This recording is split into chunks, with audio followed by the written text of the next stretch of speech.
Hola, buenos días. Bienvenidos a todos y muchas gracias por acompañarnos. Es un honor para mí unirme a GSMA y comenzar a colaborar con todos ustedes en el desarrollo de la industria móvil de nuestra región. Mobile 360 es el gran encuentro regional de la industria móvil donde debatimos temas is the mobile industry. We will be debating innovation, connectivity, and this is our fifth edition in Latin America. And today, for the second time, comes to Mexico City. And with us are people from more than 40 people, for 40 countries. On behalf of GSMA, I want to welcome all of you to the vocals. Thank you. You are always make us feel at home. I also want to thank our sponsors that enable us to have this great event, and our host, Mobile Group, Telcel Claro, Willphone Telecom, mobile partner, and our industries, AT&T, EAT, Hitachi Consulting, and Huawei, and also to our mobile partner, Telefónica Movistar. In this edition, Mobile 360 Latin America is going to focus on an agenda of intelligent connectivity for the region. And there's no doubt that the challenges that 5G has will attract our attention. We will be talking of many topics, and we will be debating the IoT, the regional agenda, and this will be having a great important place in the agenda. I want to thank especially to the people that are coming as speakers and panelists, authorities and executives of the first level, all of them of the mobile industry. And last, before starting with the agenda of today, I want to thank especially to the Mexican government and to the Ministry of Communications and Transportation, to the Federal Institute of Telecommunications, and without further ado, I want to welcome and leave on the stage Mas Grandit, Director General of GSMA, who is going to give the keynote of the morning. To all of you, welcome, and welcome to Mobile 360 Latin America. I hope you enjoy this event. Gracias, Javier. Thank you. So, this will be in English. I'm sorry. Good morning, everyone. I would like to start with a question. Now, how many of you have spoken to your kids about constantly being on their phone, of some sort of limiting screen time? Have you done that? Yeah. Maybe half of so us. Okay, good. So now how many of you have read news articles that constantly being on your phone is in some way bad for your health? Yeah, most of us, right? Well, I'll tell you, last year I had a life-changing conversation with a global expert on child poverty. And from that moment on, I stopped worrying about screen time. I stopped being bothered about the small stuff, and I'll shortly tell you why, so please remember this. Ladies and gentlemen, my name is Mats and I'm the Director General of GSMA, and it's my absolute privilege to welcome all of you here to the M360 LATAM event in Mexico City. Over the next coming days, you should expect to be inspired by the smartest brains that we have in our industry. Our team has put together a remarkable show of presentations and speakers. But I can also see that we have some really fantastic delegates joining us here today. Now, if I would be you, I would try to seek them out, see what you can learn with them, contact them, introduce yourself, or ask one of us to do that for you, because we would be more than happy to introduce you to them. Every member of the GSMA staff here is here to make this event very useful for you and as productive as possible for you and your business. Okay, 10 years ago, none of us had heard the word Instagram, Snapchat, Uber, Airbnb, WhatsApp, or Spotify. These are just few of the billion-dollar companies that were born from and relying on the mobile technology that our industry provides. Now 5G will see another wave of digital mobile-led businesses burst into lives. Some of those businesses are here today in our 4 years from now startup zone on the other side of the wall there. Now if you can, please make your way over there and listen to their sales pitch. It is pretty impressive. You will find the next Snapchat or Uber among the 4 years from now people.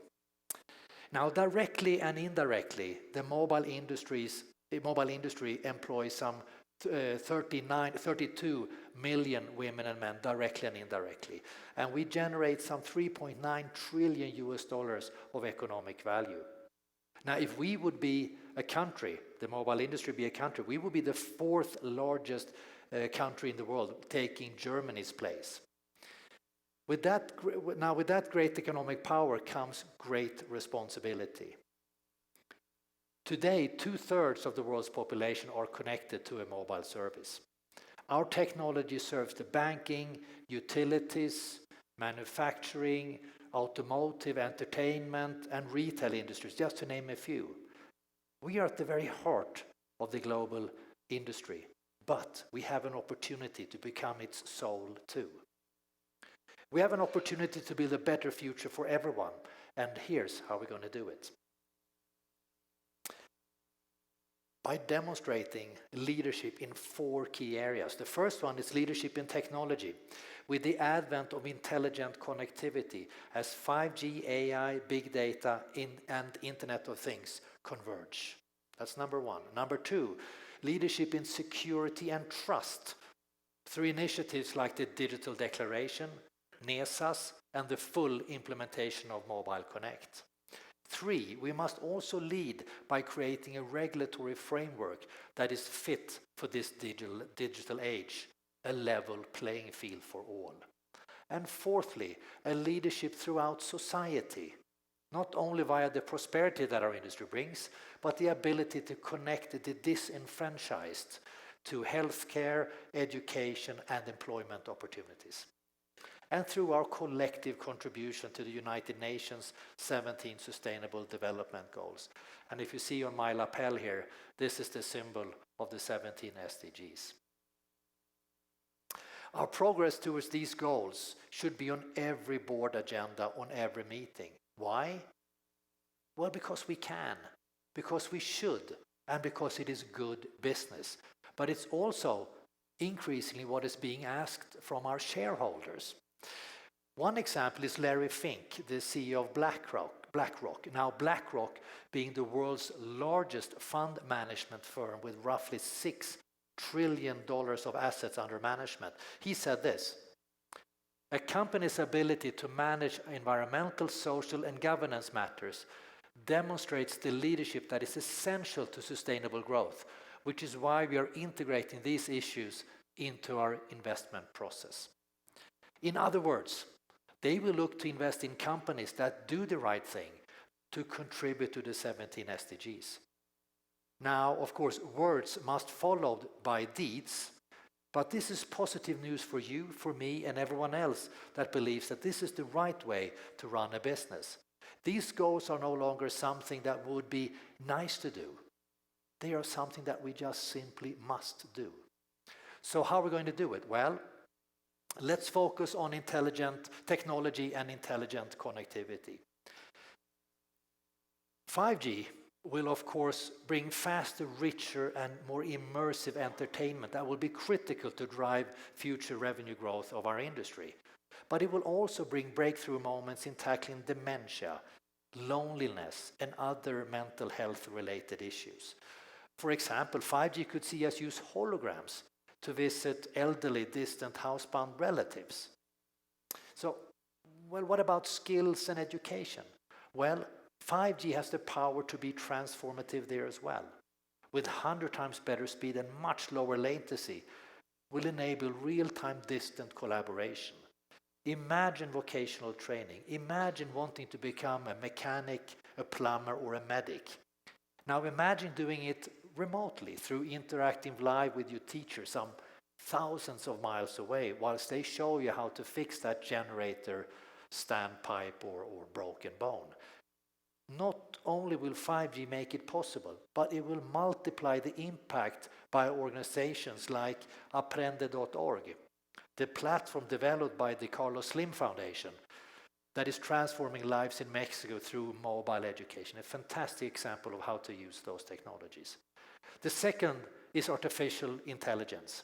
As consumers, we will go beyond using Google Home to simply play our favorite music, to a world where digital personal assistants will know each and every one of us individually, from our tasty Netflix movies to our daily healthcare needs. And at an industry level, AI will deliver everything from network planning, operations and logistics, to customer care and security. The third part of intelligent connectivity is the Internet of Things. Now, driverless cars will be connected to smart streets that will be joined by smart offices and smart homes that will all connect together to bring us smart cities. All will drive efficiency, productivity, and help us use our finite resources more effectively. Now, you can meet some of the IoT companies that are transforming the Latin American market at the IDB Invest IoT Summit here on Thursday. I hope you can make time to see them. It is truly worthwhile. The fourth area is big data. It is already helping to save lives and bring greater prosperity to remote communities. Now, let me just give you one example. Tuberculosis, TB. Tuberculosis kills more people than any other infectious disease in the world, with India being the most affected. In fact, nearly 5,000 people will die today, every day, from tuberculosis. But by examining movement patterns using digital data, we can now predict with some certainty where the next outbreak will happen, which means that awareness campaigns and treatment centers can be put up before the actual outbreak takes hold. Now, Telefónica has done some equally brilliant work in Sao Paulo in Brazil. But by combining their traffic data with weather and air quality data, they can predict and therefore limit severe air pollution problems up to 2 days before it happens. When we combine 5G, AI, big data, and Internet of Things, the possibilities for intelligent connectivity are nearly endless. When we combine them for good, the results are both life-affirming and quite literally life-saving. However, for us to deliver on intelligent connectivity, it is critical that we have a regulatory framework that is fit for the digital age. This framework requires 4 things. The first, the timely release of harmonized spectrum with the right conditions. Intelligent connectivity will bring significant economic and social benefits, but not if the industry is burdened with colossal debt. So our message to government is simple. Don't get short-term greedy and kill the long-term golden goose. Secondly, the approval of consolidation to drive investment while maintaining effective competition. Thirdly, we need to see same rules for equivalent digital services, an even playing field for operators and internet players. And fourth and finally, we must have harmonized privacy and international data protection rules. This framework is something that we at GSMA will be working hard on your behalf to secure. Together, all of us must show leadership in technology and in matters of regulation and security. But we should also demonstrate leadership throughout society with the 17 SDGs as our guide. Let's take a quick moment just to look at one of them, SDG number 13, climate action. Did you know that nearly 2 million households have installed solar home systems using mobile-enabled pay-as-you-go model, bringing them clean, reliable, and affordable access to electricity? Electricity and light extend trading hours, educational opportunities, and keeps community healthcare centers open for longer. From my perspective, I'm pleased to announce that this this event and every other event of GSMA is carbon neutral. But not only that, 27 leading mobile operators, including every GSMA board member, with roughly 2/3 of the world's mobile connections, have committed to support an industry-wide approach to net zero emissions in line with the Paris Climate Agreement. We will be presenting a roadmap detailing how we will get to net zero emissions as an industry in New York at the United Nations General Assembly Week in September. The good news is that many of these leading operators are already making great progress, and some have set the target as early as 2030, which is very, very ambitious. This is the first step towards achieving something extraordinary, and I hope all of you here today will join us on this journey. To conclude, please take a look at this short film.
Ladies and gentlemen, is why I stopped worrying about screen time and how long my kids were spending on their phone. My kids use it to learn, to play, to connect with their friends. But we have a much, much greater purpose. We have an opportunity to make dramatic improvements to millions of people around climate, gender, economic prosperity, preventable diseases, as well as mental health and well-being. So next time someone talks to you about screen time, tell them about big data preventing tuberculosis in India. Tell them about how mobile connectivity can bring healthcare, education, and employment opportunities to the previously disenfranchised population. Tell them how the mobile industry is supporting climate action through renewable energy. And then tell them how we intelligently connect everyone and everything to a better future. These are our stories. This is what we do. Thank you very much.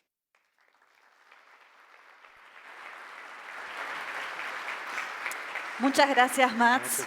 Muchas gracias. Es siempre un honor contar con la presencia de nuestro director general en la apertura de nuestros eventos.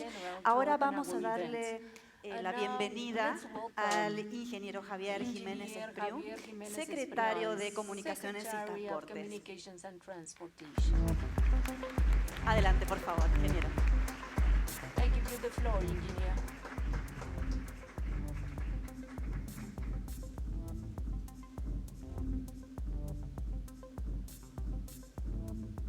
Bienvenido. Welcome, Secretary. I will go to the podium. Yes, please. Go ahead.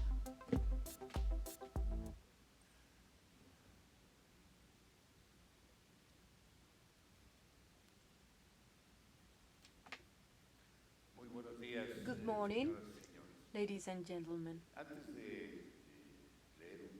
Before reading a text that we have prepared for this occasion, if somebody saw that I didn't raise my hand after the questions of Mats, it's not because he asked that we had such and such fear for our children. I didn't raise it.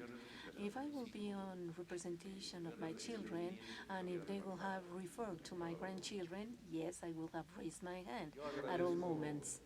I thank very much the kind invitation of directors of GSMA to address to you some words to officially open this event of great transcendence. And I convey to you my great pleasure for choosing a venue in our country and our city to reflect upon the future of the mobile communications and the impressive challenges and exchange experiences and proposals in a moment when our country is having a new project of nation with a new regime where communication and connectivity among the population is considered a high priority program and a basis as for example, the president that calls it the transformation of public life.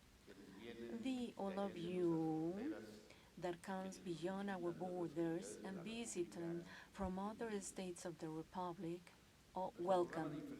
Our infrastructure transportation program and telecommunications has an objective that the activities orient to the development of intermodal communication and transportation networks that be accessible, safe, sustainable, in low emission release, modern, for long term, that connect population centers, ports, airports, logistics center, and in exchange modal activities that have as priority to limit the exclusion of people that has been marginalized for centuries and make more expedite the movement of people to enhance the mobility and improve the future.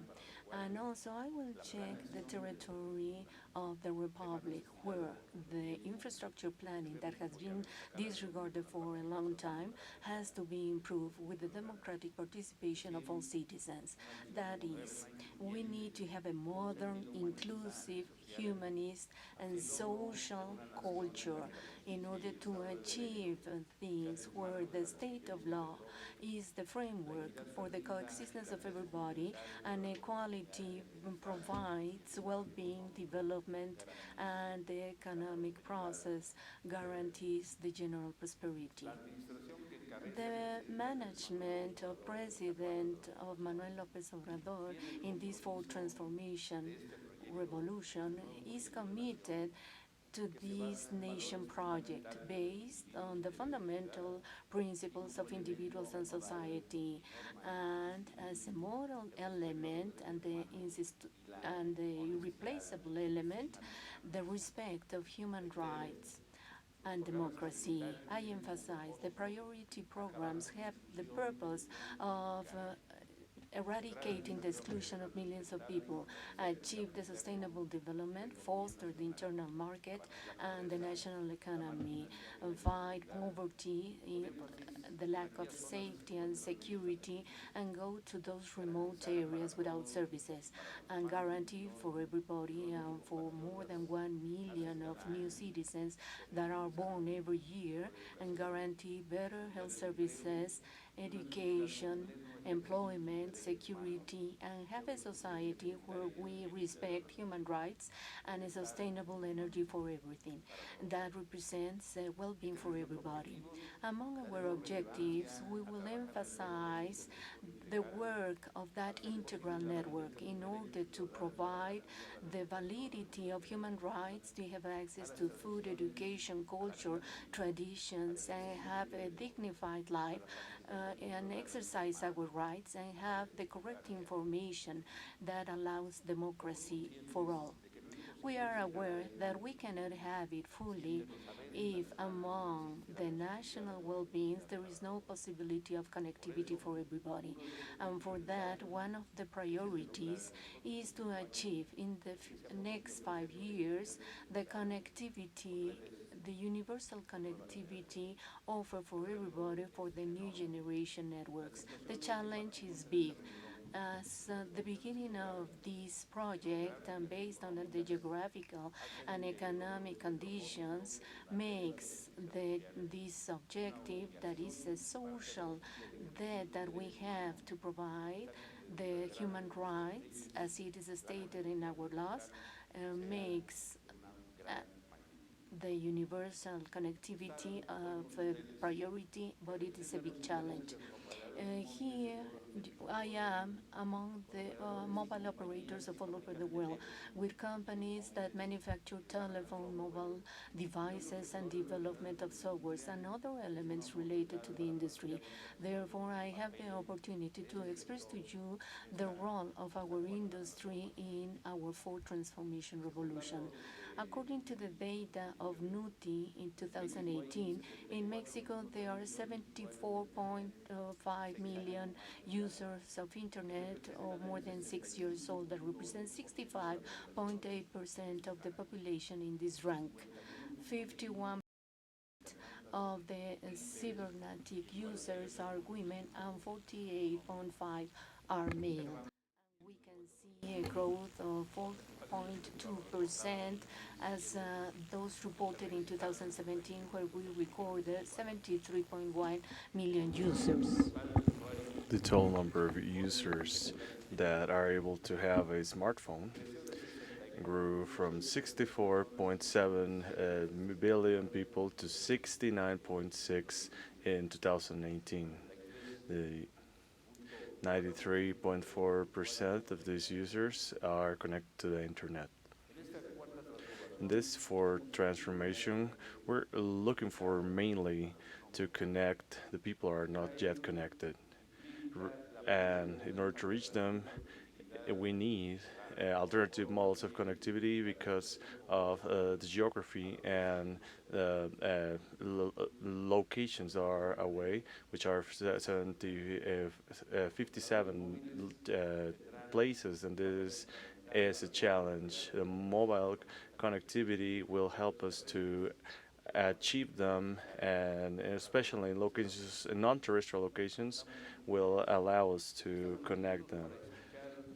We are ready to listen to their suggestions to stimulate their decided and enthusiastic connection in order to have a digital inclusion, a modernity with soul that will not only help us to increase our efficiency and productivity, but also and foremost will allow us to be more free, because we will be more connected between each other and with the world.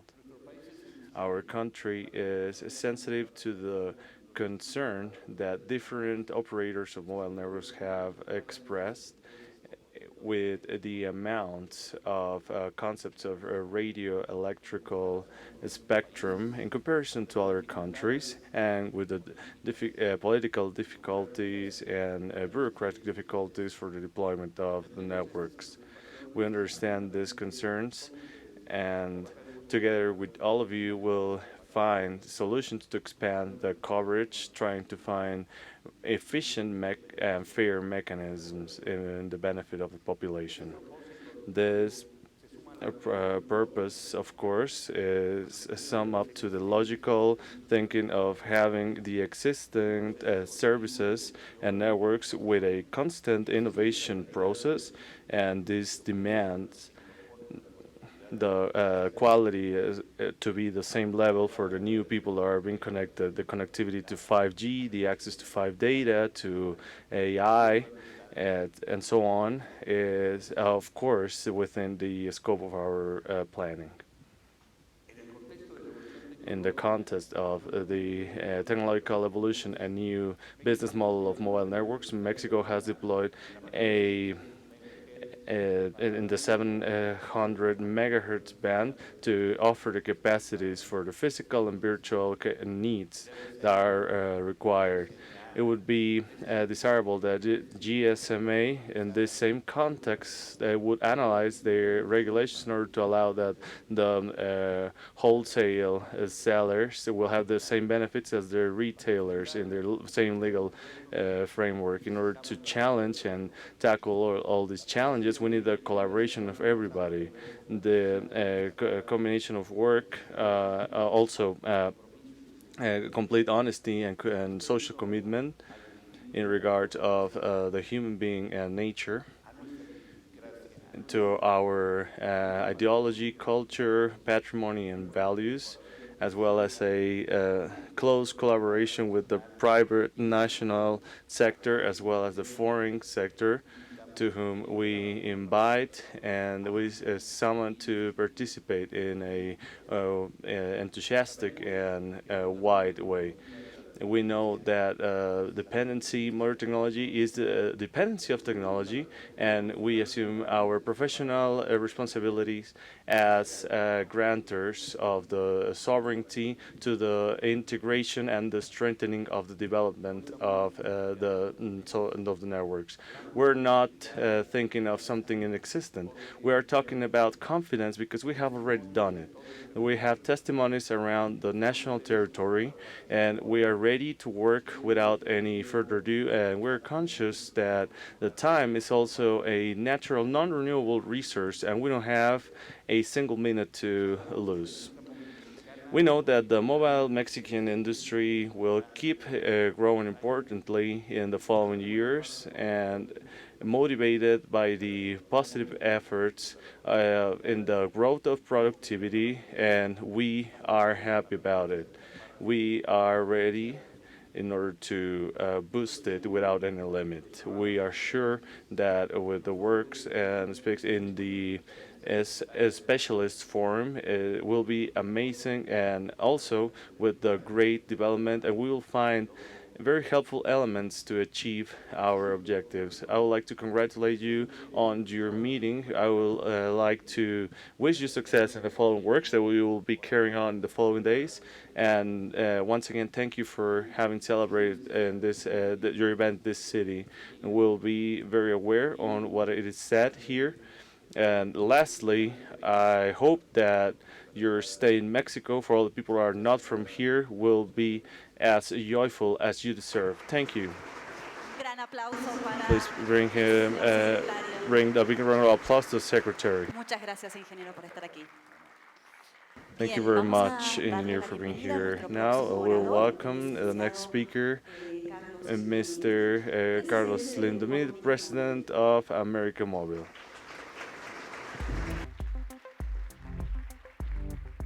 Bienvenido. Adelante. Welcome.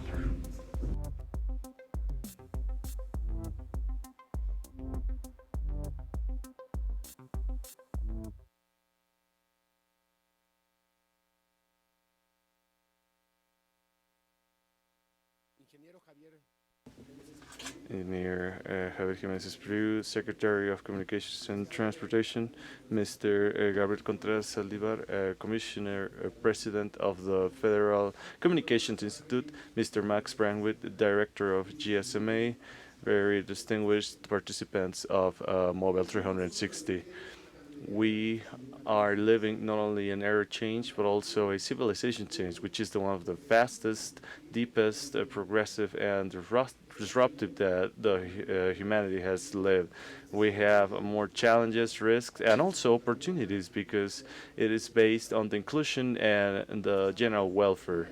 We are in the connectivity age in which we have communications, and they are also the nervous systems, hence the relevance of this event that gathered together all the people in the sector, and this face challenges and responsibilities. Therefore, I would like to thank deeply Marco Galvan, Max Brandwit, for this invitation and the possibility of being here and celebrate as well that you pick Mexico as the place for hosting your event. This forum gives us the opportunity for reflecting, proposing concrete actions for promoting the development of communications and social inclusion. This is also the era of access to everything and everybody, allowing us to get access to entertaining products and services, and also to participate as actively as we want immediately everywhere. This change of civilization is impacting all the areas, generating profound disruptions and modifying the molds in the way we are being related, we are communicating, and the way we are using them. The civilization changes, even though they were triggered by the social advances like Reaper in the agricultural society, the telephone and engines in the industrial civilization, and now the bandwidth. These have been the tools so that the society and throughout a social interaction have allowed these deep transitions in different paradigms.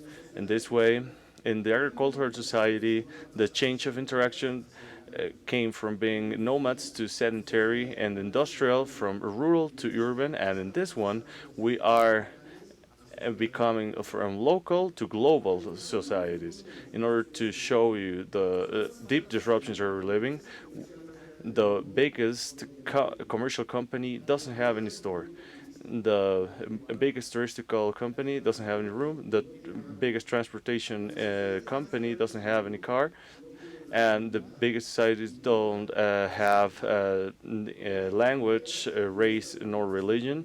They are not subjected to any physical territory, and this is what we call social networks. And this is a progressive, advanced society, particularly in telecommunications, in which the intensive investment is fundamental because of four structural factors. The first one, in order to deploy broad infrastructure. The second, because of the fundamental need of increasing exponentially the capacity in order to face the growing demand of data that currently is multiplied every month, and which tendency in a short term it may be done every 6 months or less. The third reason is in order to maintain the technological update, where obsolescence is very fast if investment stops. But it will also is harder if there's a lag. And also fourth, for the continuous improvement and services for all platforms. The telecommunications sector is the one that has experimented the biggest increase in speed, multiplying itself several times in just a few years. In order to give you a graphic context, with 2G, we developed SMS. With 3G, mobile smartphones were possible, and also app stores. With 4G, streaming music videos were able, and with 5G, on top of the increase of speed and latency, we will go from the massive connectivity between people to the intensive connectivity with things. That's why the fixed network have from 56 kilobytes have become for 100 kilobytes per second, 2,000 more times to the original ones that we used to have. Telecommunications is the sector that has reduced their prices, and its combination with volume will continue with this tendency. Adding to it, technology has been progressively become smaller with a higher processing capacity, cheapest, and more connected. In America Mobile, from our origin, we have been conscious of the importance and responsibility that the telecommunications represent. From the start point of the transformation of a public and obsolete company, we have become to one of the biggest connectivity companies throughout training processes and efficiency processes, supported with strong funding programs. Our international competition began acquiring infrastructure, and in a lot of countries beginning operations from scratch. In 2007, we completed our presence in Latin America, where we offer services in 17 countries.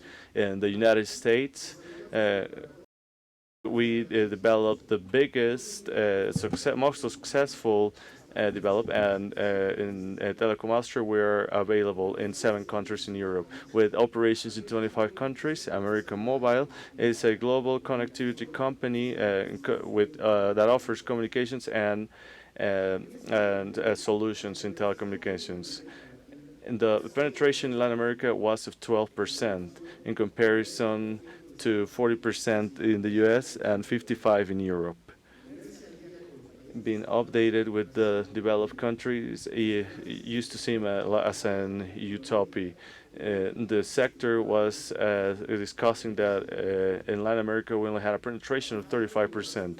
Working on innovating solutions and making the service more accessible, in 1996 Telcel created the prepayment model of mobile telephony, and now a lot of countries have adopted, and around 80% of the users use prepayment, being one of the biggest catalyzers of the growth. We are committed that the development of the sector is throughout the state-of-the-art technology with efficiency and innovation in internal competition markets, and also promoting digital inclusion. The World Economic Forum, in their Global Information Technology report based on 2013 data, posted that the prices of telephone in Mexico was among the 4 cheapest, and now the payments have increased differently to the voice and internet cost that have diminished cost, being lowest even than in the US. Currently, Telcel and Telmex investing in towns where our competitors don't invest are increasing their market competition. The so-called public shared network had as a mandate to grant access to the population to the broadband, covering places that weren't covered with the existing network. With this process, they were granted better conditions than the existent to the participants, highlighting the discount of 90% in regards of the payments of a spectrum that others are using. Its current limited coverage is mainly with existent providers, and it is using one of the biggest spectrum bands for the broadband use, which is the 700 megahertz. In Telmex, all the operators have access to their infrastructure, sometimes even lower recovery prices, which incentivates its use. With Telcel, with the use of telecommunication towers, created Telesat, a company dedicated only to the access to infrastructure in the nation, making accessible that every operator interested could have access with non-discriminatory basis. All our competitors have access to it with the same prices and conditions as Telcel. We agree that there is an urgency of providing connectivity to the whole country, overcoming investments and trying to resolve this problem. With the connectivity, we improve the access to education, enable our capacities and access to the world with our ideas. It also fosters cultural, health, training, motivations, and we also have a better social inclusion as never before. Today, with the connectivity, a boy in a marginated zone has better access to information than in comparison to a high-level school. Technology is fundamental to promote social inclusion. And because of this, we are developing platforms that offer free access to education, training, and health. In education, in alliance with Khan Academy, by building and updating their platforms and content in Spanish, giving courses, and also the new platform for educators. Currently, we have 16 million students and teachers involved in this program. They all have certifications in Mexico, Panama, Colombia, Chile, and we're in the process of validating more countries. In Capacítate para el Empleo, every people in every place can develop their productive abilities, get new abilities, and improve their employments, training themselves into more than 250 jobs. 1 million has already been graduated. In health, throughout Cliqui Salud, we have multiple contents for preventions focused on self-care, mainly in chronically relevant diseases in our country, such as hypertension and diabetes, as well as specialized sessions for the training of professionals and support in research in different fields. These platforms are used in more than 168 countries. All of them can be accessed free and without any limit throughout the application of Aprende, and even in Mexico with the connectivity that is available. And telecommunications are fundamental inclusion tools, the equality of opportunities in order to overcome social gaps, not only for people but also for the regions.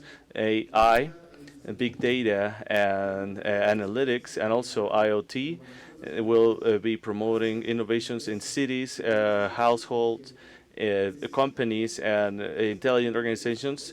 We need intelligent policies that foster innovation, competency, and also innovation.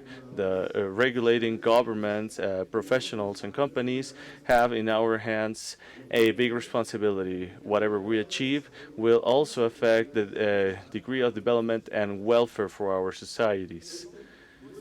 This is not only a matter of experts, this is a collective responsibility that we all have in order to promote universal connectivity. Here we have our biggest development to help this scientific development to channel it in the right way and turn it into a overcoming tool. Thank you very much. Thank you very much, Carlos, for being here with us today. Thank you. So, before beginning with the opening panel, we'll be listening to the words of Mr. Gabriel Corteras, President Commissioner of the Federal Institute of Communications.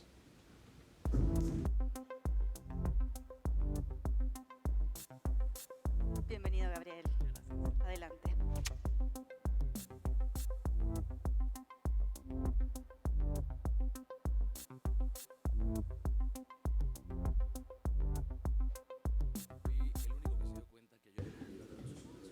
I actually was the only one that didn't get a round of applause when I was coming to the podium. Thank you very much. It is an honor always to have the opportunity to speak in front of a very distinguished audience in a very relevant sector, which is telecommunications. It will be unavoidable to talk about other topics that Max has already mentioned and that Carlos has already said, but I will stress out what is happening in Latin America clearly, talking about the challenges that we're facing as an industry, as a country, and I'm very pleased to be here today. Without any doubt, we're talking about a new era with which everything is becoming digital. We're talking about an era, we're not talking about a new way of communicating or how we are using our devices or how we're communicating. Basically, we're talking about a new way of creating live, interact, commercialize, even transport or staying in a place, having access to new goods or services. The impact of telecommunications, it is completely different as the one we had 10 years ago. It is a new reality in the whole extension of the world. We're talking about a new reality in health, in education, in public services, in the paperwork with the government, a new interaction between each other, a new reality for the exercise of rights. We, in my opinion, there is no any other important instrument for enabling as telecommunications is.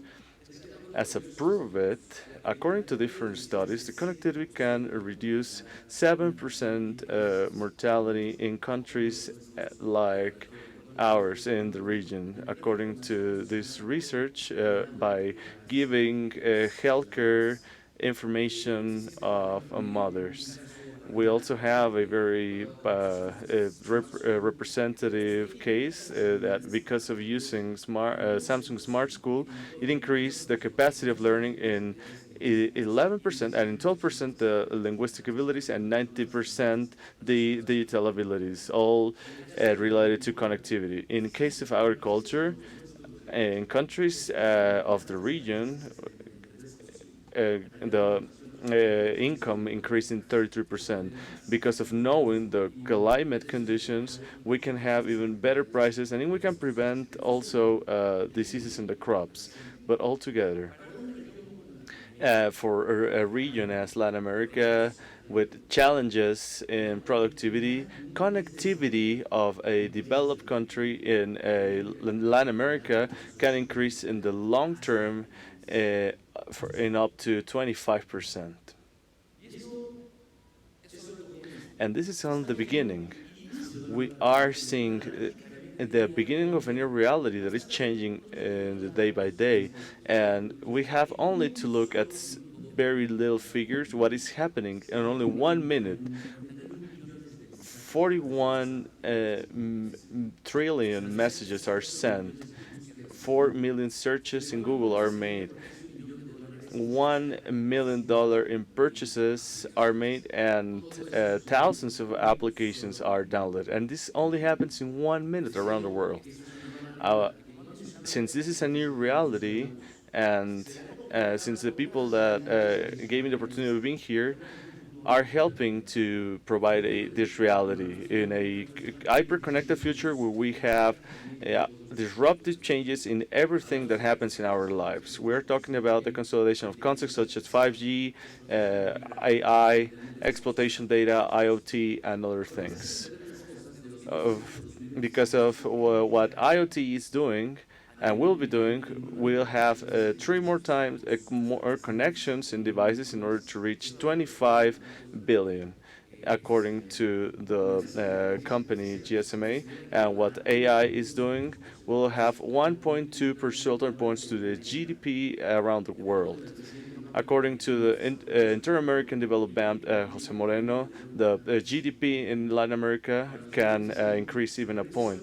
For 2025, 1 out of 10 connections will be with humans. The rest will be between devices. And not only this, for this same year, the economical impact in the cloud will reach 6 million of millions around in a year. This represents a higher GDP growth in comparison to Japan. We're talking about 5G. But what is 5G? Because we are talking about in all forums about 5G. But it has enabled companies to have their own definitions of 5G. But what we have clear is that a very high-speed networks. They can be 10 gigabytes per second, which represents 10 times more of what 4G is offering currently. We can connect 1 million devices in a square kilometer. There will be more safer, more trustworthy networks with a higher latency that will enable millisecond values. And also this implies cases as one that has been recently seen in China, a surgery surgery made through 5G with a robotic arm. This is only possible with these latency levels in order to take care of the health of people. The growth and impact of the 5G industry, according to a study, will enable acceleration and digital transformation in at least 10 industries.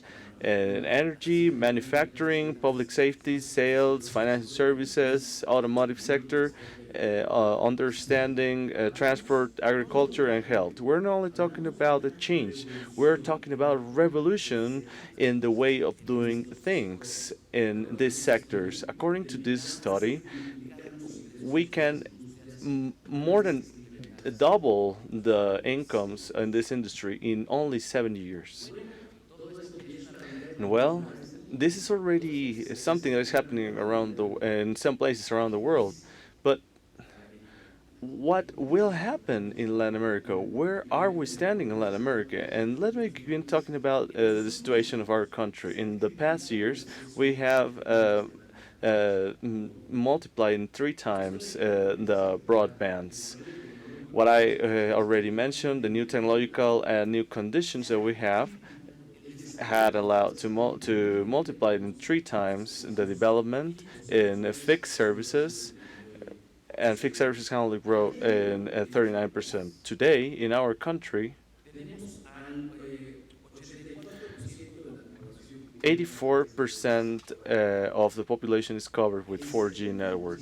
70% of the traffic in our country goes through these kind of networks. These are superior indicators in comparison to France, Portugal, Austria, Italy, which are not little, but we're considering the GDP of our country and the geographic condition for the deployment of infrastructure. According to prices, it is also highlighted here. We now have a new environment for the access of these services, and altogether, while the economy has been in an increasing inflation, the telecommunications sector has a decrease in 26%, and 43% in the mobile services, and the gigabyte prices in the countries has decreased in 70%. Of course, this has enabled that more people have access to better connectivity. So how are we doing in the region? Well, the 3 countries of the region that are part of the ODI are the countries that have had the higher rates and growth. In Chile, Colombia, and also the case of Mexico, we have had the biggest rates of growth in the OECD. And we have to recognize it. We're in the lowest levels, and we had bigger potential. But our country and other countries such as Colombia and Chile have had done such important effort that have allowed to increase in a 3-digit rate. But how are we doing in average in these countries with 69 connections per 100 inhabitants? And how are the OECD countries doing with 107 countries per 100 inhabitants? We're moving forward a lot with the highest rates in the world, but we still have a lot to do, of course. In this map, we can see the level of the SMA with 3G and 4G technologies. See clearly the emphasis of United States and Mexico. In Europe, 45%, and Pacific Asia with also 45%, Latin America with 42% as an average, a region of 4GL. And also with 3GL, there is an important outphase, and also 4G in Africa, almost 6%. We have to be realistic. The level of connectivity is also determined by the macroeconomic conditions of the countries, conditions of poverty and high inequalities. They have to meet particular problems in order to cover this connectivity. But we will do efforts with supply, even to reach those places with good coverage or with networks of state-of-the-art connectivity. But in spite of that, there will be people that will not be able to connect because they will not have resources. And therefore, we need to pay attention on the demand of services. What is foreseen GSMA if we talk about 5G, where the gap is opening? The expected connectivity according for 2025, well, we will have United States and also Pacific Asia with 15%, Latin America 8%, and all over the world we expect a connectivity of 5G of 8%, Latin America 8%, practically 2 to 1 is the difference, and these tell us the gap that we face as a region. The difficulties that we will have to overcome in order to have have connectivity for all, and also the improvement of new technology services in order to give it a reality for the region. These are the clear challenges for all the world. But in the countries of Latin America, that imply specific efforts, and I want to mention some. We have talked about the increasing demand of data, the digital environment that offers challenges that we haven't seen before, new ways to compete for new players. Mats was mentioning during the presentation, Spotify, Airbnb, and other companies were companies' names that we didn't listen 10 years ago, but now they are business model that we couldn't imagine. If we will have imagined, the rich people will be us. But okay, today they have important portion of the market that are increasing, and of course there are digital gaps. And I will stop here more because Latin America suffers from this digital problem. What will be done to cover this data digital trend? Well, when we talk about 5G, we need more spectrum to meet this demand. And it is not the spectrum as we use it. Now a communication operator can provide services with 20 megahertz and with 20 megahertz down in a conventional band. We need in the future more spectrum in blocks that will be side by sides. In millimetric bands, we will be using 200 megahertz bands. Will it be possible to be having that approach of that digital spectrum under these conditions? Well, no. And as the Ministry of Foreign Affairs said, we need to, of Communications and Transportation. Are we doing the correct things when we evaluate the spectrums? Are we sustaining the value offered when we talk about this spectrum? We are talking of different spectrums, and our country has made a good effort. In more than 5 years, we had doubled the spectrum allocated for the market of 200 megahertz to more than 570, but we have identified 290 megahertz for the SDG networks, and also we need to analyze the global spectrum. We need to profit all the scale economies in the world. Only like that we can be affordable in our services and make them a reality for the population. We have increased the 800 band, and we are the first country that has released it from 600. Well, we have put in the market through many stations this band, and how this way to find and provide connectivity makes Mexico a great supplier. The radio electrical band of the Institute of Electromechanics said that there are bands that Mexico will allocate for the new technologies 5G. We have identified in that study the 600, 700, and 2.5 megahertz, but also the 3.5, 25, 48, and 51 megahertz band. And I insist, we need more spectrum, and we are talking of a new way of looking at it. And talking about new ways of looking at it, of course, with the needs of a spectrum, we need new formulas to meet this spectrum. And our country has used many alternatives. And I will talk specifically of the regulator. We foster the secondary use of a spectrum and the primary use for certain conditions. The IST identified 4 to 25 megahertz and also up to 85 megahertz for the free use. And that can be used freely. Having these kind of tools for the industry enables the deployment of infrastructure and take the connectivity to other places. Okay, I have 2 slides. Talking about infrastructure deployment, if we talk about hyper-connected future, the telecommunications will be impacting all the aspects of our life. And they are tools in order to fight inequalities and the social inequalities. We need to give it as a reality for everybody. We cannot leave any person behind. In order to meet the increase in data demand, we need spectrum, but also the deployment of infrastructure. we talk of a new environment, ecosystem, we need new players. And here are very important players locally. One of the most important obstacles that face the operators in the region to deploy infrastructure are barriers at the local level. We need to overcome the federal barriers or centralizers and then the local barriers. Many times we also need to overcome the legal barriers, and in other times we need to fight the corruption. A few months ago there was a case, one operator in our country, and he couldn't broadcast in a very remote area. Well, the downfall of the radio devices was tremendous. You can imagine all the population that was benefited.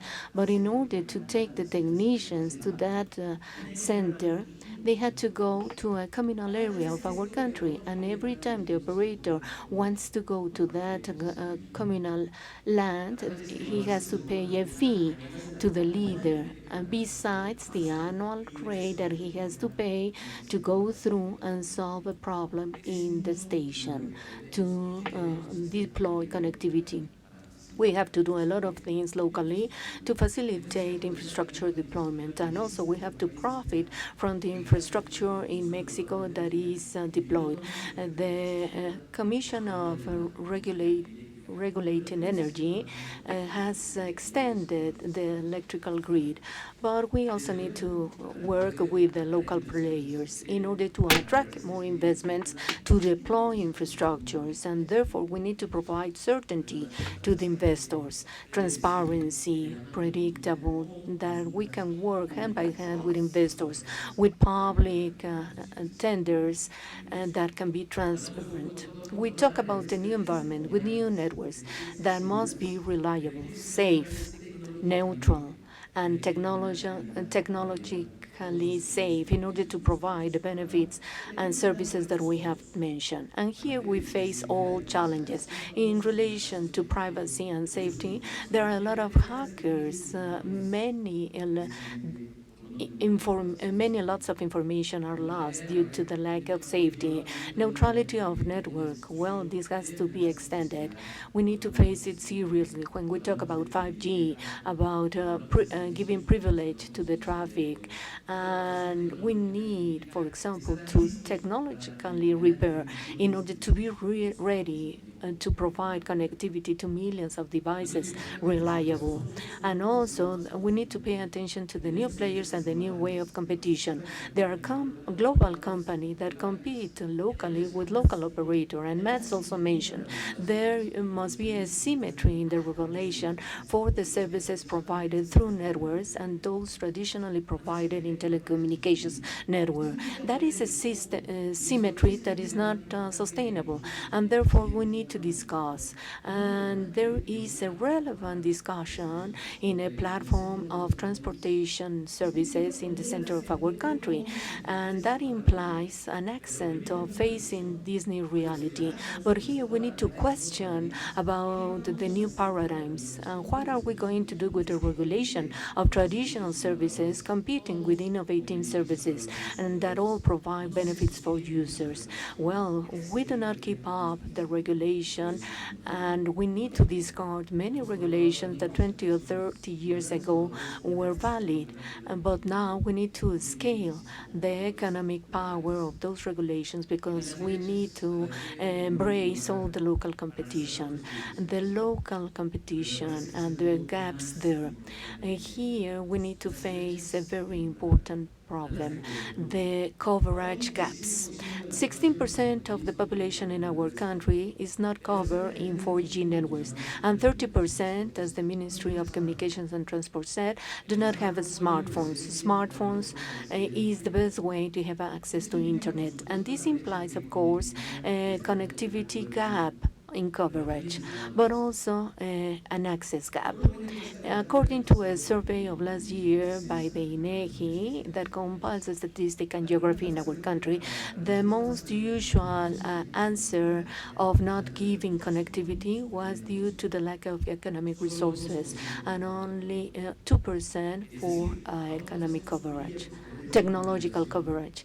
Even if we have the fourth generation, people will not be connected if they haven't meet their basic needs. This doesn't need only to see the demand, the supply, but also the demand.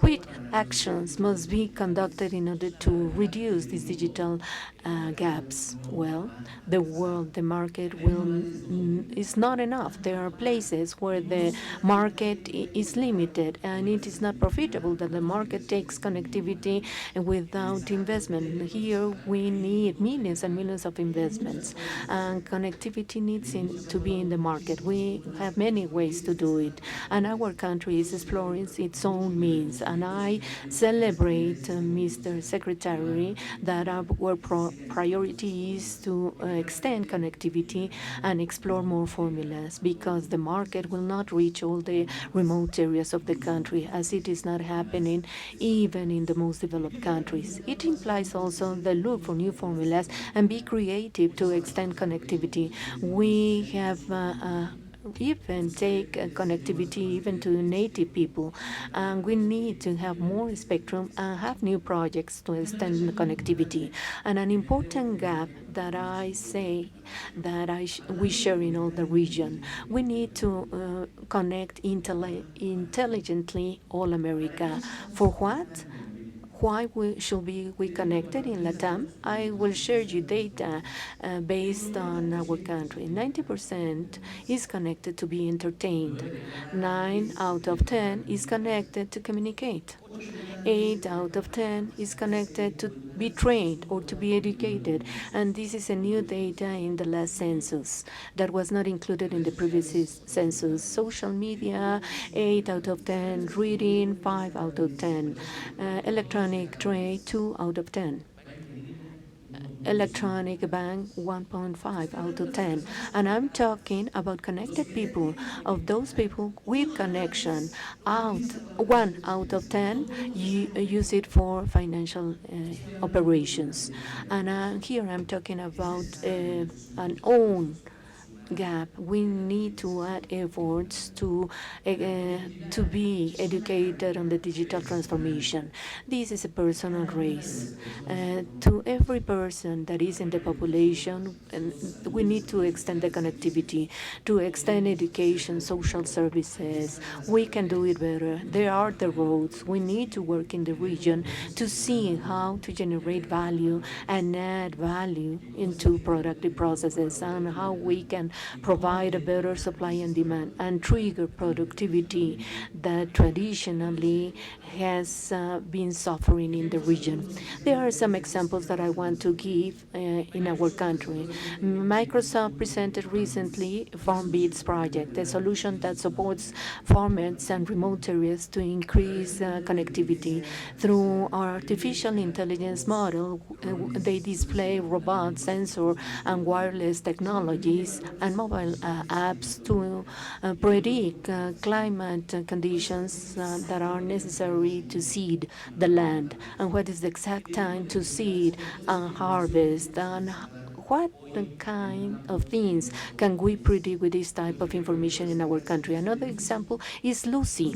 Lucy is an app created by the Autonomous University of Guerrero with Watson, that is the IE of IBM, and reduces the cost of maternal mortality rates that are in remote access areas, in those communities that maybe do not have received a doctor in years. These apps allows to give telemedicine.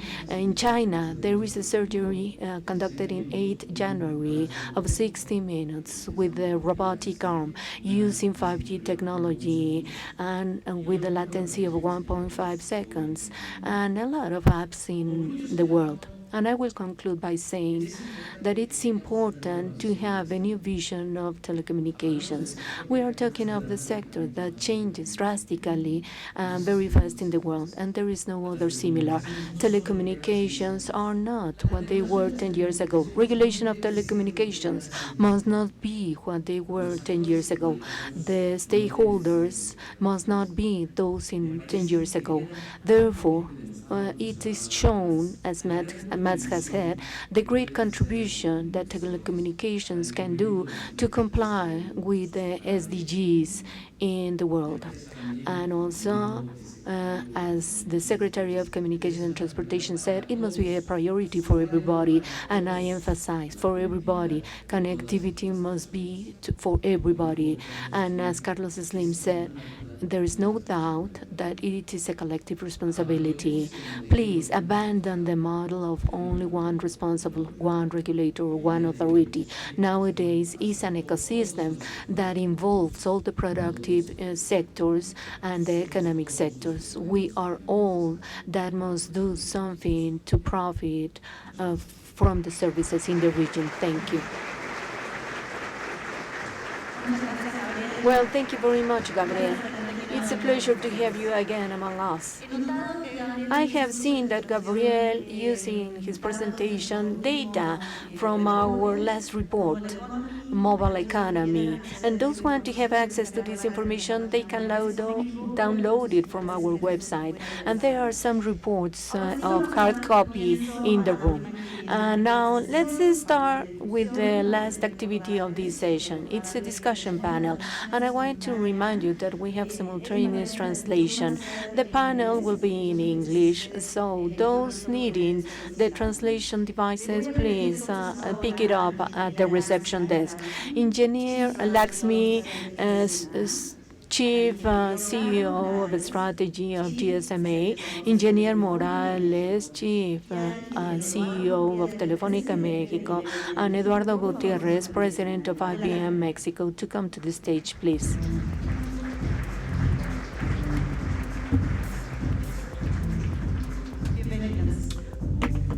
Welcome.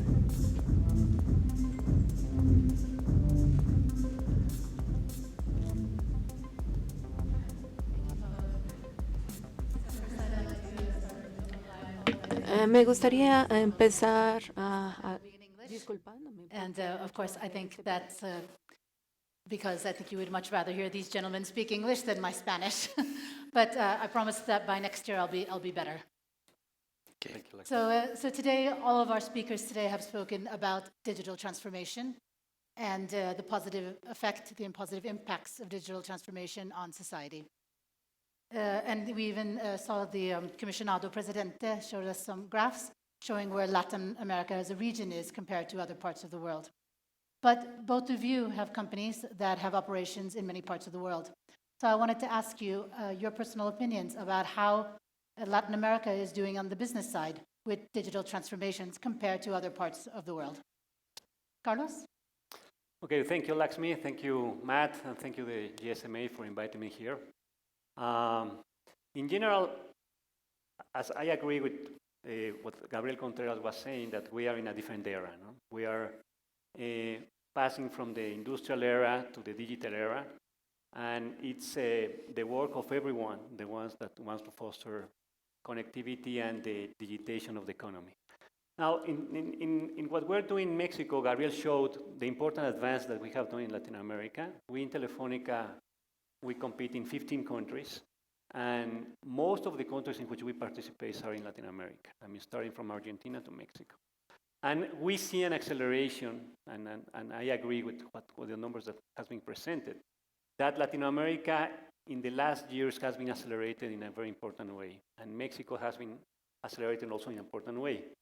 But at the same time, and specifically talking about Mexico, I believe that there are some of important barriers that we still have in order to develop additionally and accelerate even more the connectivity and the digitization of the economy in general. There are two, I mean, because we have little time, there are some important barriers that I want to emphasize in order that everybody work together to accelerate more. One was commented here, like Mexico and Latin America has important structural problems to accelerate even more. No? One is inequality. This has been said here. Still, I think Latin America is laying behind in terms of equality of the population. We're still a country with very few families controlling the economy. We still have oligopolies in that sense, and that is preventing the society to advance even more. No? Also, Mexico has a lot of potential, a lot of people, very young people, etc.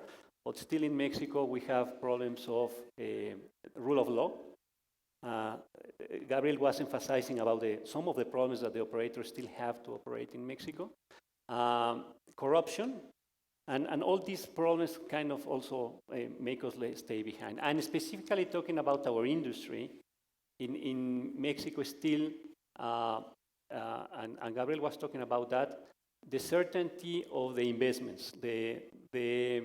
In Mexico, in the last years, we have been losing profitability, all of the players in the industry. I mean, more or less, the three main players in the industry, we were making around 5 billion a year, and today it's less than 2. So they were talking about how prices has been decreasing and how profitability has been going down. So it's very important, I think, that we have certainty on the investments, a good regulation, certainty on the regulation, in order that we can further develop the new connectivity and the digitization of the country. Thank you, Carlos. Given this environment and telecom regulations notwithstanding, Eduardo, do you have anything to add to that in terms of what you think Latin American executives should be thinking about when it comes to digital transformation in their companies? Well, in the case of IBM, we think that digital transformation is not an option, you know, and I think most of the general managers in the companies, not just in Mexico, around Latin America, are really considering that as a very strategic part of the way they are going to grow their business. And let me tell you the main thing about this. As we know, the data is really becoming big data. No? And most of those companies have been creating a lot of data that they are not really exploring. We as in IBM say that the new natural resources is really the data. And as any other natural resources, we understand that we need to exploit them. And the companies are realizing that when they explode, they are really finding new business models. So, and this is the only way to really realize that the way that they were performing in their organization is not the way that they should be performing for the rest of for the future times. So let me tell you something that is very key. 40% of the GDP in Latin America is going to be digitalized. So that can show you that this is something that is going to be a priority. Talking about investments in which part of the reinvention of the digital transformation, one of the initiatives that is required to do this is the use of cloud. For example, just to mention you, in Latin America, this is going to be something that all the companies are going to be spending around $11 billion. It's a lot of money. And just in the last 2 years, this percentage doubled the size of investment. So obviously, and well, with the experience that we are having here in Mexico, the companies really understand the importance of making this transformation. And by the way, when we talk about the transformation, it's mainly about the business process that they have, that they know, and how the technology is going to help them in order to really improve or look for new business models is the key, synergy that we need to do when we talk about digital transformation. Can I ask either of you, how does all of this change, how does it translate into the need for different skills in your companies? Well, in general, I mean, today, for example, in Telefónica, we're experiencing to hire very different profiles now. I mean, we used to be, I'll say, a company based in engineers and marketers. And today now, we are forcing ourselves to recruit more and more different levels of talent in the ways of digital. For example, data scientists. And that requires some collaboration with the universities. And it requires, I'll say, rethinking the value proposition of the company to the employees. Because, I mean, we talk a lot about millennials. And if you put together millennials and digital talent, it's quite a challenge. For example, I was speaking with some data scientists in our company last week, and I was asking them, what are we doing that is making you to work here, and what we can do better for attracting more talent like you? And it's very interesting what they answer. What they answer is like, Carlos, we work in Telefónica because, number one, we see the impact in the things that we do. Like they say, like sometimes we go to companies, and this is a mistake that shouldn't be made. Some data scientists are being used for data queries. And they say, we don't want to do data queries. We want to do algorithms, and we want to do some modeling in which we can see the impact on the things that we do. For example, in Telefónica, they were saying, the algorithm that I am building, this person was saying, is going to be used for 20 million customers. So I really, this is what the kind of things that I want to see. I want to that really my work has an impact in the things that I'm doing. So it's quite a challenge. And I will say a second challenge is to adapt your old company to the new ways of doing. We need also not only to hire the right people, but also to reconvert our old people to the new ways of doing, like with agile methodologies, we knew different spaces, we knew different leadership, and this is quite a challenge that is happening inside the big companies. The motivation of the new generation of employees that are coming in as well, that Yes. you have to adjust to. Eduardo, anything to add to that? Yeah, the talent, I think, is a challenge that is around the world. And mainly when we talk about the digital transformation. No? Just to let you know, the big problem that we have in Latin America is that most of the people are not looking for that the STEM path that we should have more and more people. No? Just to let you know, in Latin America, just 2 to 3% of the people are going into that path, against 10% of the countries that are part of the OCDE. And against 15 to 18% of countries like Germany, Japan, the United States. So considering those numbers for Latin America is a big challenge. Now, from the point of view of IBM, I think we have two objectives when we talk about the skills. First of all, and Carlos mentioned that, we are really making a reskilling in all the people that works in IBM, because our business model really changed. We used to be like 20 years ago a really big hardware company. Now our business in hardware is not that it's not important, but it's not the main thing that we are doing. So the reskilling that we are doing in the people, not just technically, also in soft skills regarding and around all the digital transformation is really important.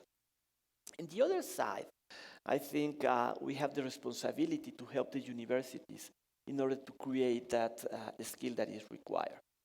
As you can imagine, we have a lot of conversation with our customers in all the industries, and something that they request us always is, we need talent in order to really work in all these solutions that we are implementing with you or with somebody else in the industry. So something that IBM has been doing is working with the universities in order to work not just in creating those study plans that are required to get all these skills around the new technologies. Also, and I think this is very important, and maybe this is an invitation for all the companies, is we need to get those students and work in projects with us to really have the experience and the impact of working with those technologies, so that as soon as they get or they are ready to go to the market, they really have that experience. And this is really a big, big change. The universities have the challenge. They prepare all the plans for a period of 5 years. We cannot live with that now because the technology is really changes very, very fast. So this will have a knock-on effect on education and how that's done as well. That's right. Very good, very interesting. I wanted to turn the conversation a little bit to the technologies. So Mats mentioned 5G, AI, IoT. These are all enabling technologies for the digital transformation that's happening. Carlos, I wanted to ask you, how do you see the evolution of 5G in the Latin American region, or in Mexico as well? Well, I think the first concept that I want to emphasize is the importance of the networks. I mean, at the end, all this digital transformation is happening because we have good networks. On top of the networks, we have data. And everybody says that data is a new fuel for the next generation. And I agree with that. And on top of the data, we have all these tools. We can have artificial intelligence, machine learning, 3D printing, nanotechnology, you name it. So the first thing that I want to emphasize is that the importance of the networks. Just for you to have an idea, in Telefónica, we have doubled the capacity of our network every year for the last 5 years. So that's exponential growth on the terms of the demand that the network is suffering because we consume more and more data every day. Now, when we talk about 5G, I think there is no question about the benefits of 5G. We will be able to connect many devices per square kilometer. We will have great latencies that will be possible for the automated car and other applications, etc. Now, what is important, and this is what I want to emphasize, is that 5G investment is very big. It's huge investment. And I go back to my point of profitability of the industry. I mean, today it's very difficult to justify the huge investment that is required for the 5G networks with the applications and with the business, future business that will attract this technology.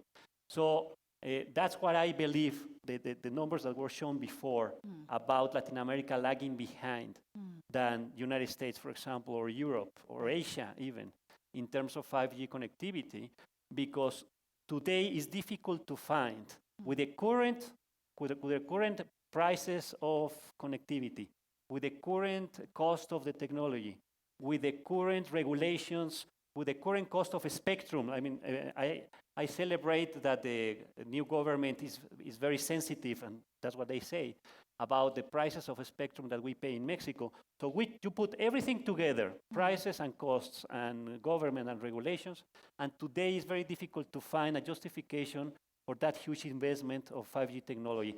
Of course, we in Telefónica were already trying the technology. We're still already working with that. We have very trials in different countries. And I think that the sooner or later, the technology will be more than ready to deploy. But I think that the huge challenge is to have this certainty on the investments for this huge investment that represents 5G. Perfect, thank you. Eduardo, can I ask you a little bit about AI? The Commissionado also mentioned Watson, IBM's Watson, and the AI. I think that a lot of us have heard of a lot of AI use cases that have to do with automation and efficiency. Can you tell us some of the other use cases that the Latin American region will benefit from with AI? Yeah, well, I think what we are doing, first of all, and it's interesting that they mentioned Watson, but just to let you know, we have 150 use cases around Latin America. So this is something that is really becoming very key for the business models. Now,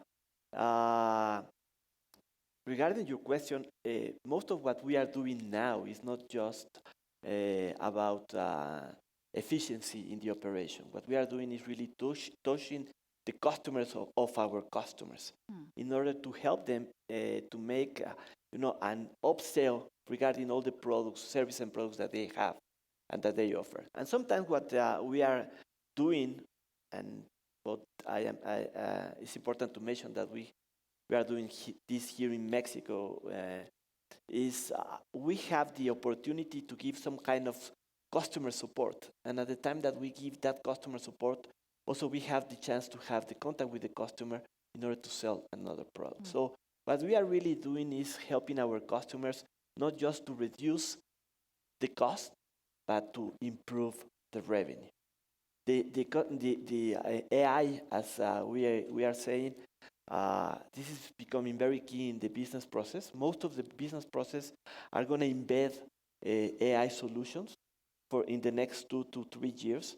And the other important thing is that what we are really facing is a challenge in the change management. The key or the challenge that we have is the people. So if we really prepare the people regarding the solutions that we are developing with our customers, this is going to really go in a faster way. So, AI is really changing the business models. That's great. So if I summarize, it sounds like both of you are very optimistic about the technologies, and there's a lot of value to be created, but there are also some concerns about, again, who that value is for, and if the people who are investing will also be able to take part in that value creation. We're almost out of time, but I'd like to bring it back to the societal benefits, which I think we all very much agree on, and at the end of the day, these technologies is going to really benefit societies. Well, we know that the mobile connectivity is one of the key enablers when it comes to the digital divide. Yet our numbers show that by 2025, still about half of the population in Latin America will be unconnected. What are some of the things that we can do? What are some of the actions that we can take to help bridge the digital divide? Question to both of you. Okay. No, I think there's a lot to be done, and there's a lot that we can do. Let me put you an example of what we're doing in Telefónica. We have this program of rural franchises. So what we are doing is that we are inviting local people to invest in their own antenna. And the cost of an antenna in a rural area right now can be around $25,000, $30,000. So now it's very affordable for a community to invest on that. And once that the community is investing on that antenna, we connect the antenna to all our platforms. So we connect the antenna to our backbone, to our prepaid platform, etc., invoice program, etc. And what we're doing is we're sharing the profits with that local investors. Today we have more than 400 antennas in this rural franchise program, and we're very proud of being able to take connectivity to rural areas. So there's a lot that we can do as companies in order to keep connecting people. Another thing that it can be done is regarding spectrum costs. Today, among the three companies that we operate here, we pay more than $1 billion in terms of spectrum. And if I'm saying that each antenna is $30,000, we're talking about 30,000 antennas with only the money that is being collecting on a spectrum cost per year. So if we really want to make an advance, I think a change of model there, with more cooperation between government and the enterprises, we can achieve a lot in terms of connecting people. I think that a lot can be done in that way. Thank you, Carlos. Eduardo, I'd like to give you the last word when it comes to the digital divide and innovation. How does this play together? What is IBM doing in that area? Well, what we are really helping our customers is really talking about the innovation from the point of view of the industry, not from the point of view of the technology. So we in IBM have been evolving in our business model. So what we do with our customers is really go and work with their pain points that they have in each of the industry. Then we help them through different ways of garage, digital design, exercises, in which we help them to redesign the way they want to go to the market. And obviously, at the end, we finish doing all the technological part that supports all those processes to be more, to have a better coverage, to be more accurate, and really to think in the customer, not just in the customer centricity, also thinking about the customer loyalty. And just to add in the last point, we are a technology company, so we are really in the hands of the mobile companies in order to improve all that coverage. Because if we don't have that coverage, well, talking about digital transformation now, it's not going to happen. Perfect. Thank you, gentlemen, so much. We're out of time. It's been a very interesting conversation. I hope the audience have also enjoyed it. Thank you. Thank you very much. Thank you.